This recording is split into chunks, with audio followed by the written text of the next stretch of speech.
Boa noite, pessoal. Isso. É com muita alegria que nós estamos aqui mais uma vez nessa casa, tentando levar para quem vem um pouco do nosso conhecimento, um pouco daquilo que a gente já aprendeu, né, com os nossos estudos. Estejam à vontade para fazer as perguntas de vocês.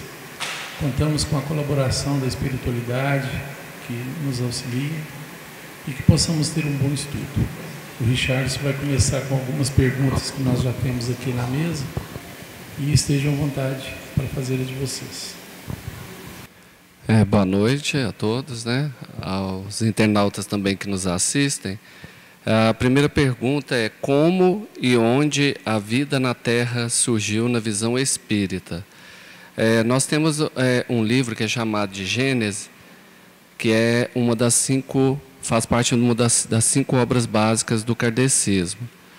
E ele fala de toda a constituição biológica da Terra, até desde a aglomeração dos átomos, as reações químicas que aqui se sucederam, como a Terra foi formando, né, enquanto mundo biológico, material, e assim como ela foi se constituindo. E tem outro livro que é A Caminho da Luz, que aí ele já traz para a gente as informações como ocorreu a colonização espiritual da Terra. Que aí nós temos um outro livro que também vai ser associado a esse, que são os Exilados de Capela, que fala que então, aqui na Terra já, então, assim, desde os primórdios, ocorreu as primeiras reencarnações de espíritos enquanto a Terra era um mundo primitivo. E a partir daí, esses espíritos que aqui começaram a reencarnar em condições primitivas foram evoluindo, que paralelamente, se a gente for ver também a teoria da evolução humana de Darwin, nós vamos vendo que até chegar na fase dos primatas, né, que antecederam então a nossa espécie, né, física, do Homo sapiens. E aí, esses espíritos que aqui vieram, chamados desde o mundo primitivo, chegando na atual conjuntura da Terra, que é um mundo de provas e expiações, eles assim eram denominados de raça adâmica. Daí que vem, nas escrituras bíblicas, o termo e a história, que é uma metáfora de Adão e Eva, de onde surgem os primeiros homens, né, a primeira origem dos seres aqui no plano terreno, que nós então seríamos ali descendentes de Adão e Eva. Aí vamos pensar nisso. Junto a isso, aqui vem os Exilados de Capela, que são Capela, ela uma constelação onde um mundo de provas e expiações se tornou, né, um mundo de regeneração. E os espíritos que lá estavam reencarnando, né, estavam em processo evolutivo, que não poderiam mais lá estar, tiveram que fazer uma imigração para um outro mundo, que aí então estava pronto para se tornar prova e expiações, que ocorre com a Terra. E aí que vem o livro, né, muito bem retratando aí a questão dos Exilados de Capela, que vem esses espíritos de lá e que aqui começam a reencarnar e que são distribuídos pelo globo, né, terreno, nas diferentes regiões, para ajudar também a povoar esse plano terreno e, a partir dele, também fazer com que os processos de evolução ocorressem. E aí eles são distribuídos entre os egípcios, os hindus e os arianos, que estão, né, nesses polos da Terra. E que os arianos a gente vê da Europa Central, que se distribui através das navegações por todo o globo, né? Os hindus, que nós estamos lá para o lado da Índia, e também a gente vai ver os egípcios, né, que é uma civilização bem antiga que está no norte da África, e que influencia, né, a evolução científica, espiritual e cultural desse plano. Essas raças, assim nós podemos dizer, a raça adâmica que aqui já estava, que veio dos primórdios, a ariana, a hindu e a egípcia, elas então começam a se encontrar e a partir delas também surgirem ali os seus descendentes, que, por isso, nós somos descendentes diretos, seja dos adâmicos, dos arianos, ou mais para o lado de lá, dos hindus, ou dos próprios egípcios. É muito bonito a gente ler A Caminho da Luz, porque ele detalha muito esse processo e vai trazer algumas explicações que a história e a ciência terrena, elas já apontam com relação, por exemplo, à própria cultura egípcia, né, que eles já tinham um conhecimento muito avançado da reencarnação, das constelações, da astrologia. Então, assim, vê-se que são esses seres que, em termos espirituais, que vêm para cá, que já tinham uma evolução. Eles, assim, tinham a missão de ajudar a impulsionar a evolução dos descendentes diretos da raça adâmica aqui.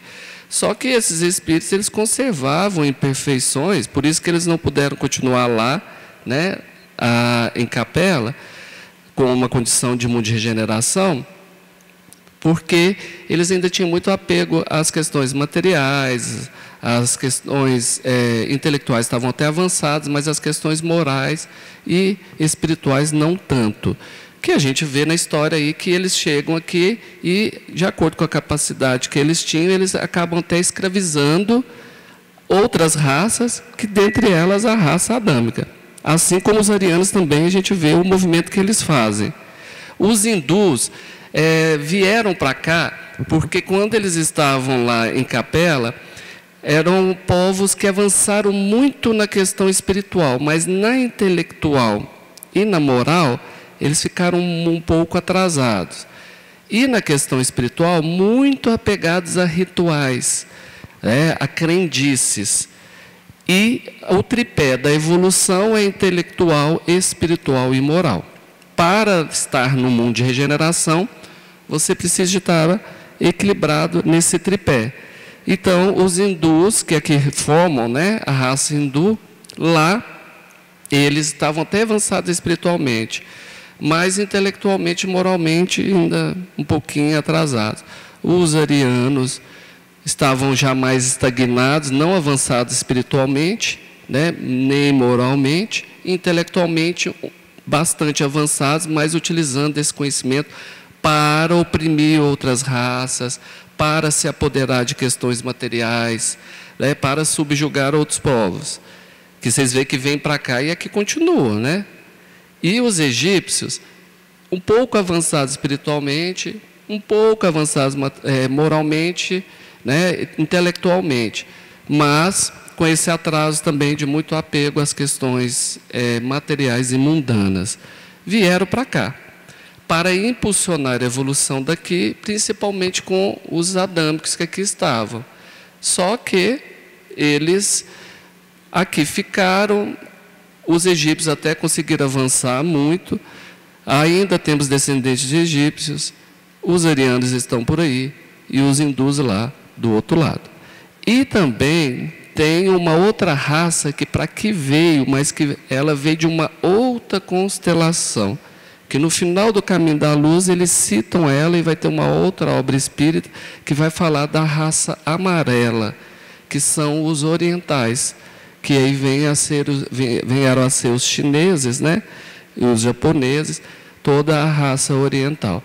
Assim que é constituído biologicamente, materialmente e espiritualmente esse plano terreno. Agora nós estamos passando por um momento de transição planetária, que já está ocorrendo uma emigração e migração espiritual, porque a Terra já está tomando um nível de mundo de regeneração.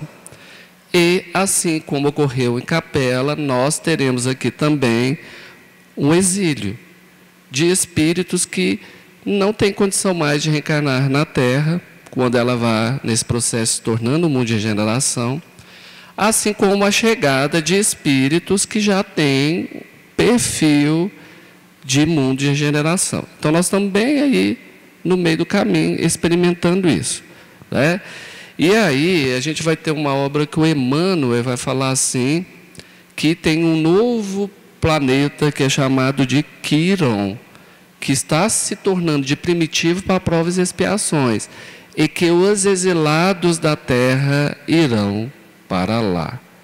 E aí eles falam, se aqui a gente, no nível que nós estamos hoje, de avanço moral, intelectual e espiritual, que não é grande, lá aqueles que forem sentirão o peso, porque é um mundo que prevalece os traços primitivos.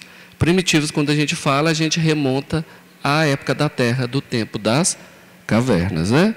Então, queiramos que nós não estejamos nessa lista, né? Que a gente possa passar de ano, nem que seja conseguir a matrícula aqui de novo, como um mundo de regeneração. Não é, gente? Porque senão nós vamos estar lá, quem sabe um de nós vai escrever os exilados da terra, né? Escrever os exilados de Capela, lá a gente vai escrever os exilados da terra, né, Márcio? Talvez a gente ajuda, né, a escrever. Não, né? Vamos pensar assim. Então, a resposta é essa. Não, mas aí é do lado espiritual, a gente ajuda. Mas é isso, de como vem a vida da Terra e surgiu na visão espírita. Então, essas obras são muito bacanas, muito detalhadas, vale a pena ler e entender. E ter paciência, porque elas são bem densas. A Gênesis você tem que estudar, né? É um livro de estudo. Agora, o Caminho da Luz você consegue ir até lendo ele, mas tem hora que você tem que parar, você tem que respirar, tentar entender também, porque é bem denso para o nosso nível aí, né, de compreensão. Muito bem.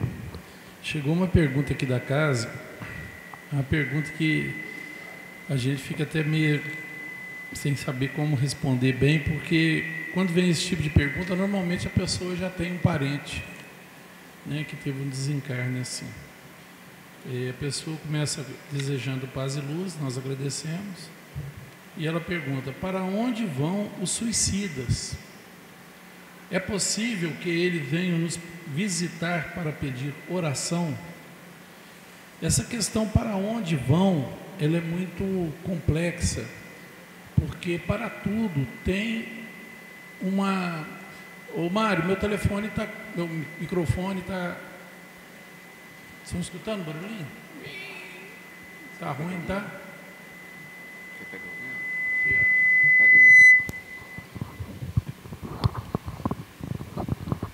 Alô?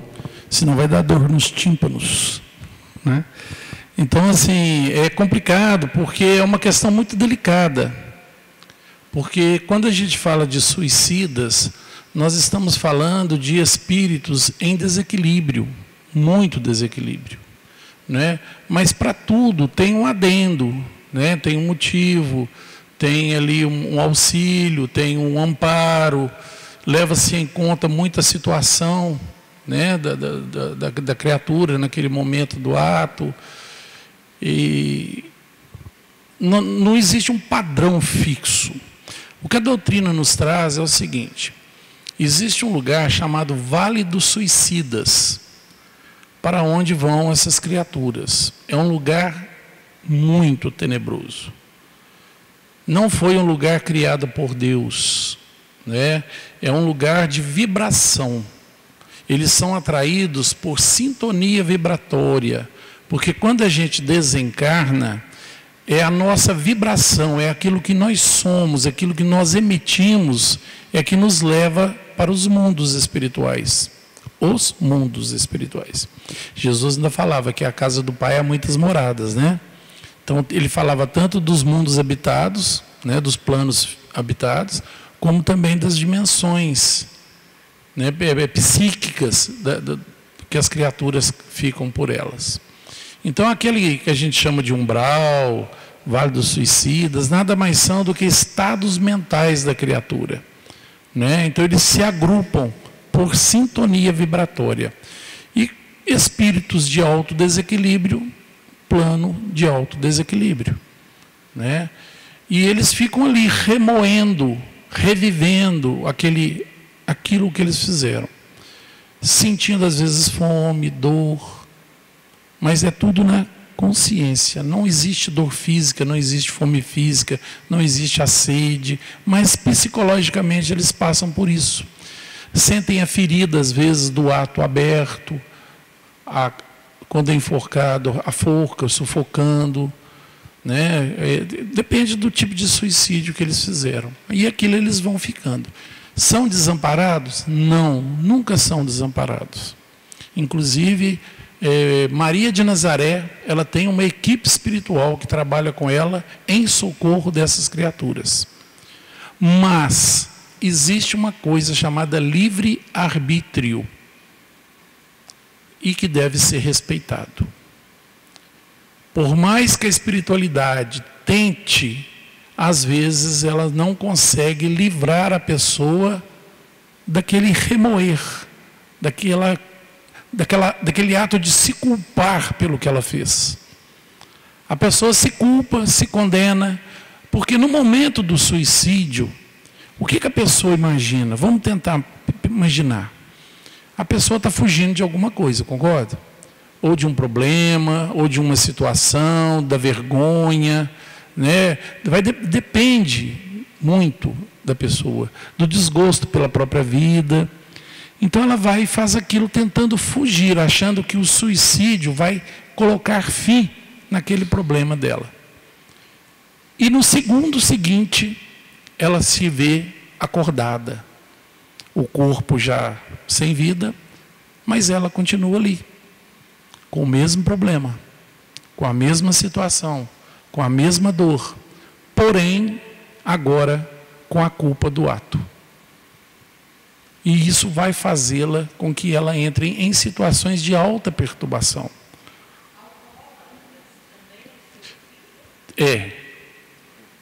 Para quem não ouviu nos internautas, a pessoa está perguntando se os alcoólatras, não só os alcoólatras, como também os vícios de todas as partes, todos eles, alimentação, sexo desregrado, uso de drogas, né, nervo, estresse demais, tudo aquilo que nos causa desequilíbrio e afeta a nossa saúde física, pode ser considerado um suicídio. Só que a gente chama esse tipo de suicídio involuntário.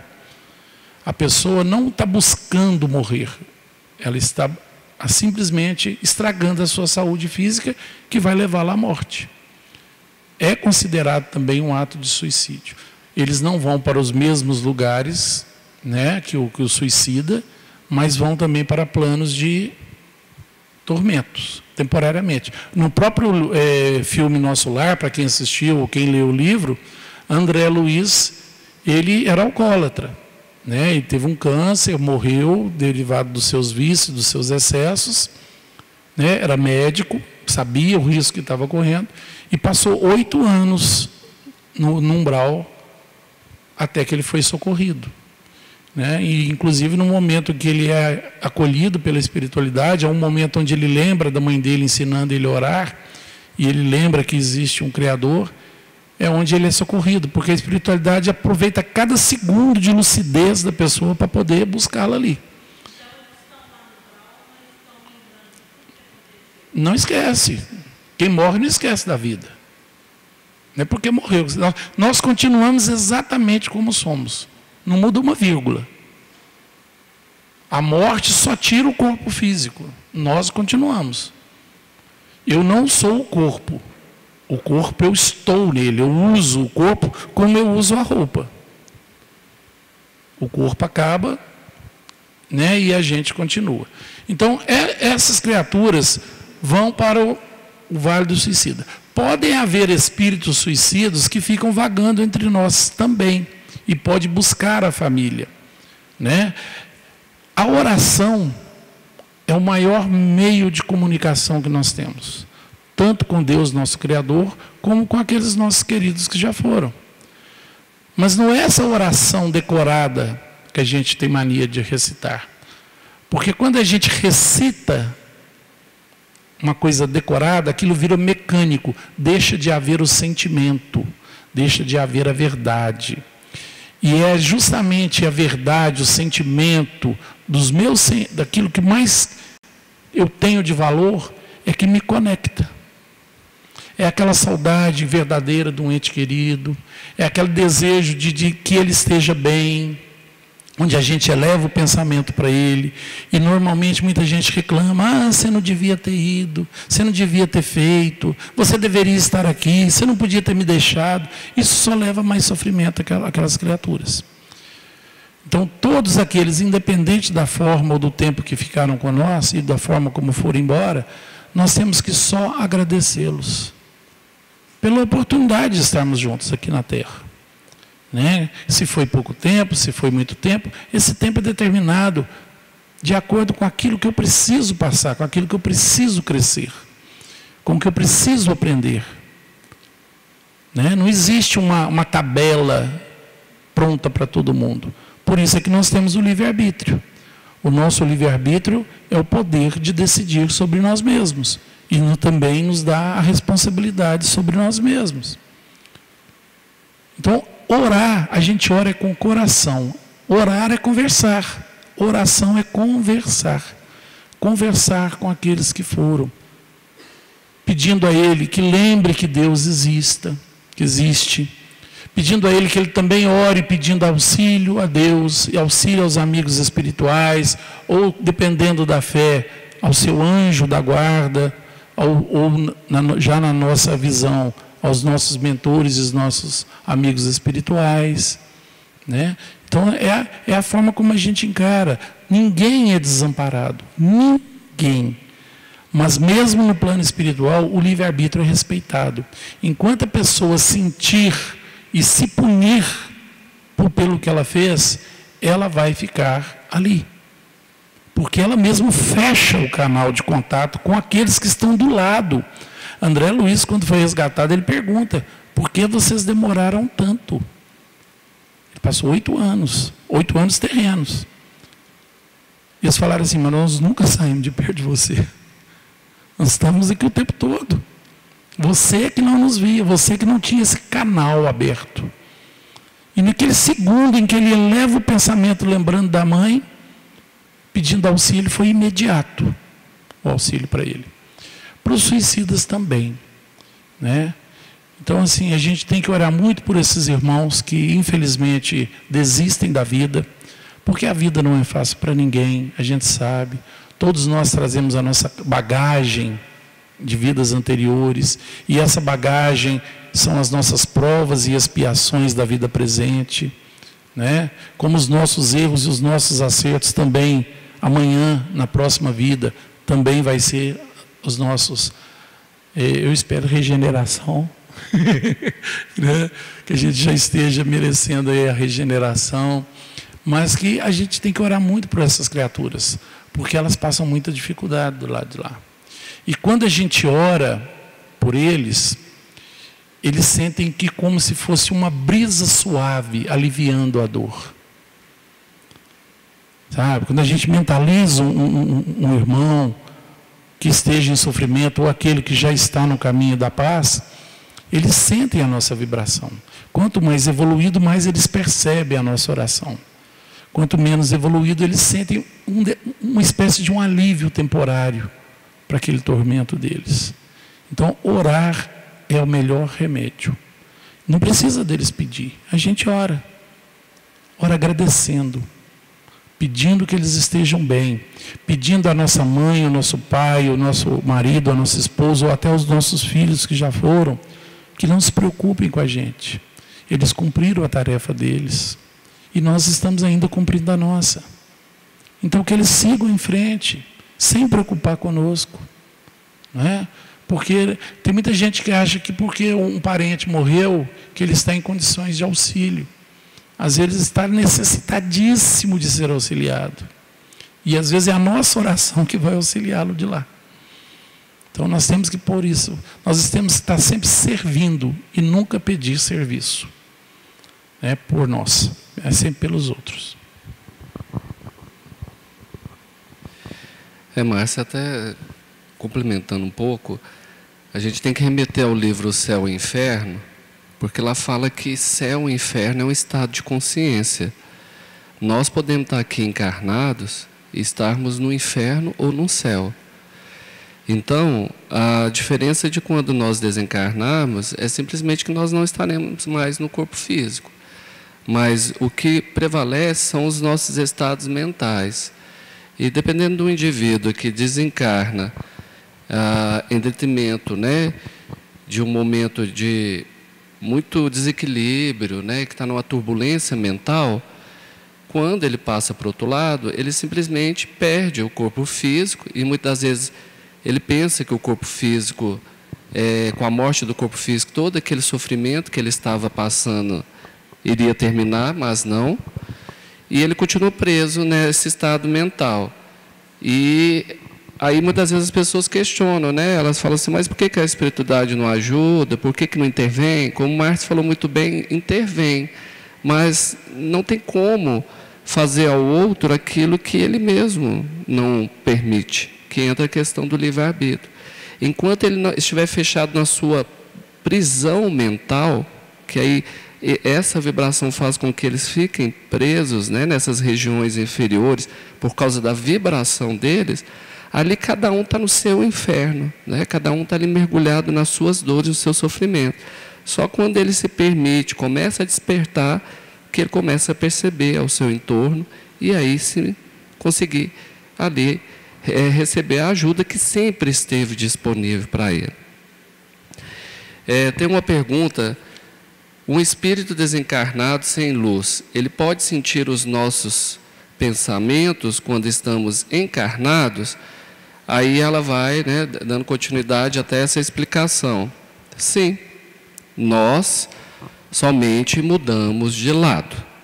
Eu gosto até de uma oração de Santo Agostinho, vou abrir ela aqui, vou ler, que ela para mim, ela traduz muito bem essa questão de como muda, né, se nós estamos encarnados ou desencarnados. Fala assim: a morte não é nada. Eu somente passei para o outro lado do caminho. Eu sou eu, vocês são vocês. O que eu era para vocês, eu continuarei sendo. Me dei o nome que vocês sempre me deram. Falem comigo como vocês sempre fizeram. Vocês continuam vivendo no mundo das criaturas. Eu estou vivendo no mundo do Criador. Não utilize um tom solene ou triste. Continue a rir daquilo que nos fazia rir juntos. Rezem, sorriam, pensem em mim, rezem por mim. Que meu nome seja pronunciado como sempre foi, sem ênfase de nenhum tipo, sem nenhum traço de sombra ou tristeza. A vida significa tudo o que ela sempre significou. O fio não foi cortado, porque eu estaria fora dos seus pensamentos, agora que estou apenas fora de suas vistas. Eu não estou longe, apenas estou do outro lado do caminho. Você que aí ficou, siga em frente, a vida continua, linda e bela como sempre foi. Santo Agostinho. Eu acho muito bonita essa oração, porque ela exemplifica, né, de uma forma muito simples, que aqui, quando nós estamos encarnados, ao desencarnarmos, nós continuamos do outro lado. Nós vamos só nos despir do corpo físico. É lógico que, como eu falei, quando nós passarmos para o outro lado, nós continuamos tendo o mesmo nível moral, intelectual e espiritual que nós tínhamos. A morte, ela não enaltece ninguém. Achar que porque morreu virou santo, não. O espírito conserva o mesmo caráter e o mesmo nível de esclarecimento que ele tinha. Ele só vai estar fora do corpo físico. Se é um espírito que está no estado de sofrimento, que está envolvido numa região inferior, como o Márcio muito bem explicou, ao desencarnarmos, quando nós nos aprisionamos nas nossas cadeias mentais, ao livro Céu e Inferno explicando, isso pode fazer com que coisas que nós sentimos que estão pendentes aqui no plano terreno, faça com que nós fiquemos presos aqui ainda na intenção de tentar resolver isso. Que é o que ele diz muito bem, de espíritos que continuam aqui, mesmo não tendo condições mais de estarem aqui, ficam ainda insistindo ou presos aqueles problemas que estavam, aquelas situações que eles estavam envolvidos. Então, muitas vezes, né, há relatos de espíritos que estão presos lá ainda à casa onde viveram, estão ainda procurando seus entes queridos, porque para eles ainda não tomaram consciência do seu novo estado. E alguns continuam, né, indo para o trabalho. Eu falo que até depois que morre, eu falo que isso é auto-obsessão, né? Você morreu e ainda continua a trabalhar. Eu acho que a primeira coisa que a gente toma consciência é que você não precisa de trabalhar aqui, né? Porque trabalha do outro lado. Mas eles continuam presos a essas questões. Nas reuniões de desobsessão, muitas vezes os espíritos relatam, eles ficam falando que parece que eles estão presos num pesadelo, eles estão presos numa situação que eles não estão entendendo o que está acontecendo, que está todo mundo estranho. Mas, na verdade, eles estão presos nessa condição mental deles. Por isso que é importante nós trabalharmos a nossa reforma íntima, trabalharmos muito o nosso estado de consciência, principalmente com a situação presente, trabalharmos as coisas das nossas vidas com despreendimento, tendo na nossa consciência que nós fizemos aquilo que nós conseguimos fazer, que nós fizemos o melhor. Às vezes o melhor não foi suficiente, mas foi o que nós conseguimos. Mas estarmos desprendidos disso. Eu gosto sempre, às vezes, nas reuniões, eu pergunto para as pessoas assim, tá, se for para falar que agora, no estalar de dedos, todos vocês que estão aqui presentes, vocês vão desencarnar. Vocês estão, como diz, né, o jargão popular, vocês estão livres para cantar, para subir? Então, desencarnou agora o Márcio, já vai para a luz?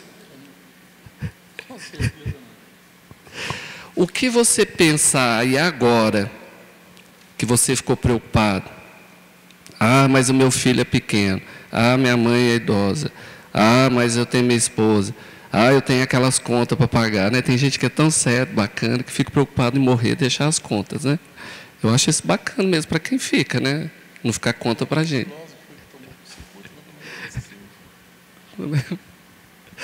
Mas aí você vai pensar o seguinte, o que está te prendendo hoje?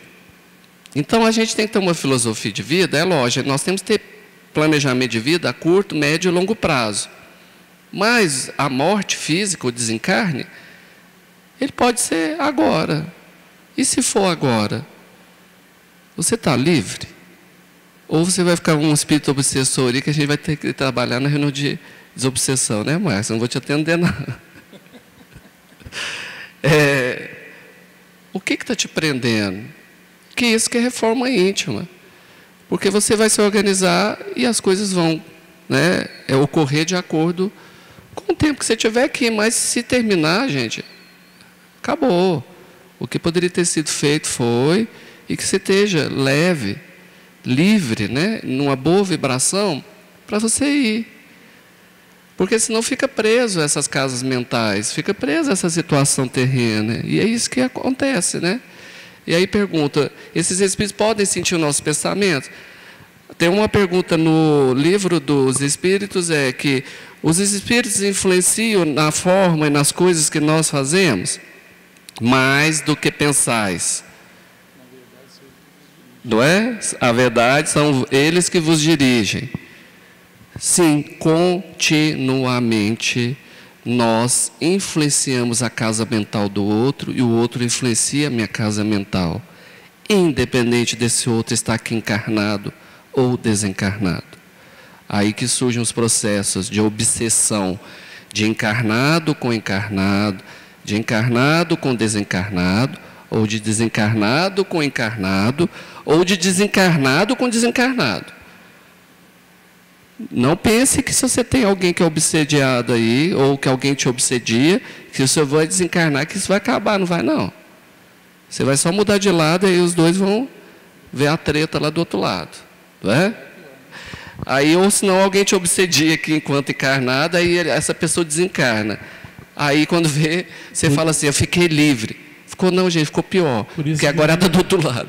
Por isso que Jesus falava assim, reconcilia-te com o teu inimigo enquanto estás a caminhar com ele. Exato. Porque aqui a gente está vendo o inimigo, olho a olho. Quando ele vai para o lado de lá, a gente não vê não, mas ele continua. Exato. E é o que vai trazendo para nós aí, quantas pessoas que estão em processos aí de obsessão, que são de encarnações passadas, né? Reencarnou, está aqui, e tem um que é da outra encarnação, que está lá achando que você tem uma dívida com ele, que continua nessa atrás de você. Às vezes até reencarna aqui como filho, né? Como pai, como parente, e para tentar resolver a situação. Mas, sim, nós influenciamos uns aos outros o tempo todo. Agora, o que segura a gente é o nosso equilíbrio mental e espiritual. Continuamente. Só vocês começarem a observar. Por que quando você, às vezes, você passa uma noite bem dormida, levanta, está tranquilo, aí você sai de casa para trabalhar, quando vê, de repente você é acometido por pensamentos ruins, coisas ruins que são sem sentido. A espiritualidade sempre fala para a gente assim, sempre faça esse questionamento mental. Isso que eu estou pensando, ou que estou sentindo, por quê? Tem uma razão? Ah, não, eu e o Márcio tivemos desentendimento ali, e depois disso eu estou nervoso, estou com a vibração baixa, saí dali com vontade de dar uns murros no Márcio. Tem uma razão, não tem? Agora não, eu estou bem, não teve nada, não tem nada de gritante na minha vida, e de repente eu sou invadido por pensamentos ruins, por sentimentos ruins, que principalmente querendo me levar para comportamentos ruins. Isso é meu? Ali você está registrando uma influência, assim como você influencia o outro também. Agora, se isso vai tomar conta de você, vai depender de quem? De você mesmo. Como que você entra em equilíbrio espiritual, mental, que aí você sente que a sua vibração está descendo, aí você vai buscar os recursos, a oração, um ambiente agradável, a natureza, pessoas que te tragam energia boa, para você sair daquela faixa vibratória e falar, opa, isso não é meu. Porque senão você vai sendo tomado. E os processos de obsessão, eles chegam a esse nível, que podem chegar a um processo de possessão, olha, de posse. Que há indivíduos que são possuídos, que aí você não consegue já nem diferenciar de quem, se é o espírito do Marcos, ou se é o obsessor que está falando. Parece que se torna uma coisa só. Então, essa simbiose espiritual de tão forte que ela ocorre. Então, nós estamos aí, a todo momento, sendo influenciados e influenciando. Pois é. Eu achei interessante que ele está contando com a minha morte antes da dele. Você veio falando que vai me atender na reunião dos obsessão. Você está com a cabeça mais para a ordem natural das coisas. Tá bom. Chegou uma pergunta aqui. Tenho uma sensitividade alta e ultimamente tenho me sentindo... tem se tornado mais forte, através de sonhos e sentindo presenças, e algumas vezes até ver. Minha mãe diz que é desde a minha infância. Por onde devo começar a entender melhor ou até mesmo estudar sobre? Muito bem. O que a pessoa relata aqui, ela tem uma certa sensibilidade, uma certa mediunidade já desenvolvida desde a infância, né? Como é que a gente trata disso? Com estudo. Procura uma casa séria, uma casa espírita séria, uma casa espírita que tem uma base moral, igual esta casa tem, e tantas outras aqui em Divinópolis. Em todas as casas tem as reuniões de estudo da mediunidade, onde a pessoa vai estudar o livro dos médiuns, né, estudar as outras obras da doutrina, para que a pessoa tenha uma base inicial. E depois ela, com o tempo, quando ela já estiver mais preparada, ela vai ser levada para reuniões onde ela vai trabalhar essa sensibilidade dela para verificar o tipo de mediunidade dela. Se é só sensitiva, se ela tem alguma outra clarividência, audiência ou psicografia. Vai descobrindo com o tempo para que é. O importante é estudar, tá? A mediunidade, ela tem que ser trabalhada, ela tem que ser muito bem fortalecida dentro do conhecimento, para que você não vire joguete na mão de espíritos zombeteiros, inferiores ou obsessores, né? Então a gente precisa ter essa noção para a gente saber discernir, até mesmo o momento. Porque às vezes o médium que não tem o equilíbrio, ele pode dar passividade em qualquer lugar. E não é assim, porque o corpo é meu. Né? O corpo é meu. Eu é que determino quando, eu é que determino como. Não é o espírito. Mas para isso eu preciso ter o conhecimento de como isso funciona. Né? De quais são os limites que eu mesmo vou colocar para determinados espíritos que se aproximam querendo manifestar-se. E o certo deles manifestarem é dentro de uma casa espírita, em reuniões preparadas para isso, com todo um trabalho da equipe espiritual, dando ali proteção e condições para que a reunião aconteça da melhor forma possível. Né? A doutrina espírita necessita muito de bons médiuns. Né? Quem sabe essa pessoa pode ser um bom trabalhador no futuro aí da casa espírita, em reuniões de auxílio, porque a mediunidade ela é nos dada para que nós possamos auxiliar tanto aqueles irmãos desencarnados, como também os irmãos encarnados. Não é? É uma ferramenta de caridade, que vai servir para o meu desenvolvimento também, primeiramente. Mas sempre na caridade, nunca fora dela. Uma pergunta. No caso, eu desencarno hoje. Quando reencarnar, vou perceber tudo? Vou sentir que sou eu mesmo ou não? Então, aqui já está colocando, né, uma questão mais posterior, porque nós já até trouxemos aqui anteriormente a questão de que se desencarnar, como você vai estar do outro lado. E aí eu acredito que ficou bem claro que da mesma forma que você encontra aqui, né, que nós falamos. O seu estado mental vai depender da sua condição, daquilo que você está se apegando aqui ou não. Aí, se você está no plano espiritual e consegue dar continuidade, porque é interessante também pontuar que muitas vezes as pessoas ficam pensando que o plano espiritual, os espíritos estão lá de formas ociosas, né, de férias. Pelo contrário. Não existe, né, esse céu com anjinhos tocando harpa e os espíritos lá comendo uva, né, verde? Os espíritos, ao desencarnar, por nós estarmos nesse plano de provas e expiações, infelizmente grande parte dos desencarnados ainda passa por esse período de turbulência, que ficam ainda muito envolvidos, muito presos às questões aqui que vivenciavam, né, na matéria. Depois deles conseguirem retomar a sua consciência espiritual, retomar a sua condição espiritual, eles podem sim serem acolhidos nas colônias espirituais ou cidades espirituais que circundam a Terra, né, que a gente tem uma órbita espiritual da Terra, que serve de apoio para os espíritos que estão reencarnando e desencarnando, assim como os outros mundos também têm as suas órbitas espirituais. O universo tem uma órbita espiritual que reúne tudo, e ainda na dimensão com outros universos, né? Que esse caberia outra discussão, outra palestra, quando falar dos espíritos crísticos e de onde Jesus veio. Mas, enfim, vamos voltar aqui para a Terra. Porque é muita prepotência nossa achar que todos os mundos estão desabitados, né?